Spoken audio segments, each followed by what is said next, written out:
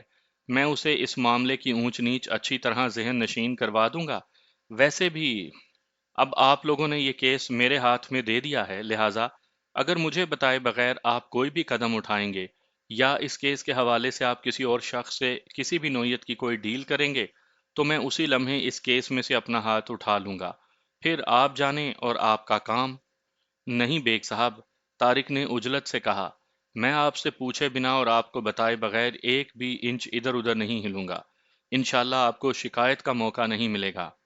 میں نے اس کے بعد نادرہ خاتون اور طارق سے چند اہم کاغذات کی تیاری کے سلسلے میں ضروری گفتگو کی، اپنی فیس وصول کی اور انہیں 15 روز بعد دوبارہ رابطہ کرنے کا کہہ کر میں اپنے دفتر سے رخصت کر دیا۔ طارق نے بڑے جوش بھرے انداز میں مجھ سے الوداعی مصافحہ کیا اور نادرہ خاتون مجھے دعائیں دیتے ہوئے رخصت ہو گئی۔ جاتے جاتے میں نے طارق کے ذمے یہ کام بھی لگا دیا کہ وہ پہلی فرصت میں مجھے اپنی تائی بہار بیگم کا پوسٹل ایڈریس لا دے، ایسا پتہ جس پر بھیجا جانے والا رجسٹرڈ نوٹس اس تک پہنچ جائے۔ اگلے روز وہ مذکورہ ایڈریس لے کر میرے پاس آ گیا۔ یہ ایڈریس ایک معروف اپارٹمنٹس بلڈنگ کے ایک فلیٹ کا تھا جو گلشن چورنگی کے نزدیک ایک بارونق علاقے میں واقع تھی۔ میں نے نادرہ خاتون کے کیس پر بہت غور کیا۔ یہ سراسر رسک لینے والی بات تھی۔ میری جگہ اگر کوئی اور وکیل ہوتا تو شاید اس معاملے میں ہاتھ نہ ڈالتا، کیونکہ ایسے معاملات میں کمائی کم اور جھمیلے زیادہ ہوتے ہیں، جن میں الجھنے کے بعد بہت سا وقت ضائع ہوتا ہے۔ لیکن پتہ نہیں کیوں مجھے یہ محسوس ہو رہا تھا کہ جیسے نادرہ خاتون اور اس کے بیٹے نے کسی دروغ گوئی سے کام نہ لیا ہو، ان کے ساتھ ماضی میں واقعی بہت زیادتی ہوئی ہو۔ اس کیس کے سلسلے میں نے اپنا ایک ذہن بنا لیا تھا۔ اگر میرے بھیجے گئے نوٹس کے جواب میں دوسری طرف سے شدید یا خفیف رد عمل دیکھنے کو ملتا تو مجھے اپنی پلاننگ پر عمل کرنے میں آسانی رہتی۔ میں کچھ اس نوعیت کی سیٹنگ چاہتا تھا کہ سانپ بھی مر جائے اور لاٹھی بھی نہ ٹوٹے، یعنی عدالت کا منہ دیکھے بغیر ہی یہ کیس حل ہو جائے۔ وکالت، قانون اور انصاف کی تعلیم دیتے وقت ہمیں سکھایا گیا تھا کہ عدالت اور مقدمے بازی کو ناگزیر بنانے کی کوشش نہیں کرنی چاہیے۔ ایک سمجھدار، بردبار اور تجربہ کار وکیل وہ ہے جو دونوں پارٹیوں کو اس طرح ہینڈل کرنے کی صلاحیت رکھتا ہو کہ انہیں ایک دوسرے سے نمٹنے کے لیے عدالتی بکھیڑوں میں نہ الجھنا پڑے۔ وکیل کے دفتر کو ایک طرح سے مصالحتی کونسل کا کردار ادا کرنا چاہیے۔ اسی قسم کا تصور پولیس اسٹیشن کے حوالے سے بھی ہونا چاہیے۔ ایک تھانہ انچارج کو در حقیقت کسی سالس کی طرح اپنے فرائض ادا کرنے چاہیے، لیکن عام طور پر ایسا ہوتا نہیں، اور اس کی بھی بہت سی وجوہات ہیں۔ دراصل بات یہ ہے کہ پولیس اور وکیل لوگوں کی نظروں میں اتنے قابل اعتبار نہیں ہیں جیسے کہ انہیں ہونا چاہیے۔ لوگ یہی سمجھتے ہیں کہ یہ رقم وصول کر کے مخالف پارٹی کے ساتھ مل جائیں گے۔ لوگوں کا ایسا سمجھنا بھی مکمل طور پر غلط نہیں۔ بڑے افسوس کے ساتھ یہ کہنا پڑتا ہے کہ لوگوں کی آراء کی تصدیق میں چند مثالیں بھی دیکھنے کو ملتی ہیں، لیکن یہ قطعی مناسب نہیں کہ زندگی کے کسی بھی شعبے میں کسی ایک شخص یا محدود چند افراد کی کارکردگی کو فارمولہ بنا کر دوسروں پر تھوپ دیا جائے۔ ہر محکمے میں کالی بھیڑوں کے وجود سے انکار ممکن نہیں۔ میری ذاتی رائے یہ ہے کہ جو کیس عدالت میں قدم رکھے بغیر مصالحت کی راہ اختیار کرتے ہوئے نمٹا لیا جائے، وہ سب سے کامیاب کیس کہلانے کا مستحق ہے، اور وہ وکیل جو اس طریقہ کار سے دونوں فریقوں کو مطمئن کر کے معاملہ سیٹل کر دے، وہ واقعی تعریف کے قابل ہے، کیونکہ یہ کام اتنا آسان نہیں جتنا نظر آتا ہے۔ آئندہ 2 روز میں نادرہ اور طارق نے ابتدائی معلومات مجھے فراہم کر دیں اور 15 روز بعد دوبارہ حاضر ہونے کا وعدہ کر کے میرے دفتر سے رخصت ہو گئے۔ میں نے ان نکات کی مدد سے ایک طویل نوٹس تیار کروایا۔ اس نوٹس میں بعض ایسی باتیں بھی تھیں جن کا میرے پاس کوئی ثبوت نہیں تھا، لیکن وقت پڑنے پر ان کی توجیہ پیش کر کے میں سچویشن کو ٹیکل کر سکتا تھا۔ در حقیقت یہ اندھیرے میں چلائے ہوئے وہ تیر تھے جن میں سے اگر ایک بھی نشانے پر جا بیٹھتا تو اس معاملے کا پانسا ہماری جانب پلٹ سکتا تھا۔ اس رجسٹرڈ نوٹس کو حوالہ ڈاک کرنے کے بعد میں جواب کا انتظار کرنے لگا۔ چند روز کے بعد ایک پستہ قامت شخص میرے چیمبر میں داخل ہوا۔ اچھے اور برے چہرے سب اللہ تعالیٰ کے بنائے ہوئے ہیں، لہٰذا اس سلسلے میں کسی برے چہرے کے حامل شخص کو مذاق یا تنقید کا نشانہ بنانا مستحسن عمل نہیں، لیکن مذکورہ شخص کو دیکھتے ہی میرے ذہن میں دور گزشتہ کے ریل کے انجن کا تصور جاگ اٹھا تھا۔ آج کل اس شکل کے انجن صرف پہاڑی علاقوں میں ریل کو کھینچنے کے کام آتے ہیں، یا پھر ننھے منھے بچوں کی نظموں میں جگہ پاتے ہیں، جیسے ریل کا انجن پیارا پیارا چھک چھک چھک چھک کرنے والا۔ میں نے متذکرہ بالا شخص کا پیشہ ورانہ مسکراہٹ سے استقبال کیا اور بیٹھنے کے لیے اپنی میز کے سامنے بچھی کرسیوں کی طرف اشارہ کر دیا۔ اس پر نگاہ پڑتے ہی میں نے یہ اندازہ تو لگا لیا تھا کہ وہ اس وقت خاصا برہم تھا، لیکن ظاہر ہے میں اس کی برہمی کا سبب نہیں جانتا تھا۔ وہ میری پیشکش کے جواب میں بڑے پھوہڑ پن سے ایک کرسی کھینچ کر بیٹھ گیا تو میں نے سوالیہ نظروں سے اس کی طرف دیکھا اور کہا، جی، میں آپ کی کیا خدمت کر سکتا ہوں؟ اس نے میرے سوال کے جواب میں اپنی جیبوں کو ٹٹولتے ہوئے پوچھا، مرزا امجد بیگ ایڈوکیٹ آپ ہی ہیں؟ جی، میں ہی ہوں۔ میں نے بڑی باریک بینی سے اس کا جائزہ لیتے ہوئے جواب دیا۔ وہ برہم تو تھا ہی، اس کے علاوہ خاصا نروس بھی دکھائی دیا۔ پستہ قامت اور مائل با فربہی بدن نے اس کی برہمی میں ایک عجیب سا مضحکہ خیز تاثر پیدا کر دیا تھا۔ اپنے چہرے کے خطوط سے وہ ایک ایسا شخص نظر آتا تھا جسے جلد غصہ آ جاتا ہو اور غصے کی حالت میں اسے خود پر کنٹرول نہ رہتا ہو۔ یہ تصور کرنے میں مجھے قطعاً کوئی دشواری محسوس نہیں ہوئی کہ غیظ و غضب کے عالم میں وہ کتنے خطرناک انداز میں دھواں اور سیٹی ایک ساتھ دیتا ہوگا۔ اس کے چہرے کی رنگت کے طفیل بڑے دعوے سے کہا جا سکتا تھا کہ وہ طیش میں لال پیلا ہونے کے بجائے بینگنی رنگ اختیار کر جاتا ہوگا۔ جب میں نے تصدیق کی کہ میں ہی مرزا امجد بیگ ہوں تو وہ اپنی جیب میں سے ایک پیکٹ نکال کر میری طرف بڑھاتے ہوئے غصیلے لہجے میں مستفسر ہوا، یہ کارنامہ یقیناً آپ ہی نے انجام دیا ہے۔ اس کے ہاتھ میں موجود پیکٹ کو دیکھتے ہی میں پہچان گیا، یہ بھورے رنگ کا وہی رجسٹرڈ نوٹس تھا جو چند روز قبل میں نے طارق کی تائی بہار بیگم کے نام پوسٹ کیا تھا، لیکن سب کچھ دیکھتے ہوئے بھی میں انجان بن گیا۔ کیا ہے یہ؟ میں نے اس کے ہاتھ سے وہ لفافہ لیتے ہوئے سرسری انداز میں کہا۔ آپ کو تو اچھی طرح معلوم ہونا چاہیے کہ یہ کیا ہے، وہ طنزیہ لہجے میں بولا، کیونکہ اسے آپ کے دفتر سے روانہ کیا گیا ہے اور بھیجنے والے کا نام مرزا امجد بیگ ہے۔ مرزا امجد بیگ یعنی آپ؟ میں نے مذکورہ لمبوترے براؤن لفافے کو اپنے ہاتھوں میں گھماتے پھراتے ہوئے بڑبڑانے والے انداز میں کہا، ہاں یہ کچھ جانا پہچانا تو لگ رہا ہے۔ بہرحال مسئلہ کیا ہے؟ مسئلہ؟ وہ دانت پیستے ہوئے بولا، اس حرکت کا آخر مقصد؟ آپ کی تعریف، میں نے اس کے انداز پر مشتعل ہوئے بغیر استفسار کیا۔ وہ غصے سے بولا، میں اپنا تعارف تو بعد میں کرواؤں گا، پہلے مجھے معلوم ہونا چاہیے کہ آپ اس قسم کے نوٹس سے آخر ثابت کیا کرنا چاہتے ہیں۔ ایک بات کان کھول کر سن لیں کہ ہم بلیک میلنگ جیسے اوچھے ہتھ کنڈوں میں آنے والے نہیں۔ اس کے بات کرنے کے انداز اخلاق سے گرا ہوا تھا، لیکن میں نے ضبط کے بندھن کو بڑی مضبوطی سے تھامے رکھا اور ٹھہرے ہوئے لہجے میں کہا، شاید یہ نوٹس غلط ہاتھوں میں چلا گیا ہے۔ میں نے اسے کسی بہار بیگم کے نام پوسٹ کیا تھا اور آپ یقیناً بہار بیگم نہیں۔ بہار بیگم ہرگز ایسی نہیں ہو سکتی۔ بہرحال آئی ایم سوری مسٹر۔ میں نے سوالیہ انداز میں جملہ ادھورا چھوڑا تو وہ بے ساختہ بولا، نوشاد علی۔ او، میں نے معذرت خواہانہ انداز میں کہا، آپ کو جو تکلیف ہوئی اس کے لیے میں معافی چاہتا ہوں، یہ مجھے ڈاک والوں کی غفلت لگتی ہے، کہاں کا خط کہاں پہنچا دیا۔ بہرحال مسٹر نوشاد علی، میں نے اس کی آنکھوں میں جھانکتے ہوئے کہا، آپ سے بھی سنگین غلطی ہوئی ہے، جب یہ رجسٹری آپ کے نام نہیں تھی تو آپ نے وصول ہی کیوں کی؟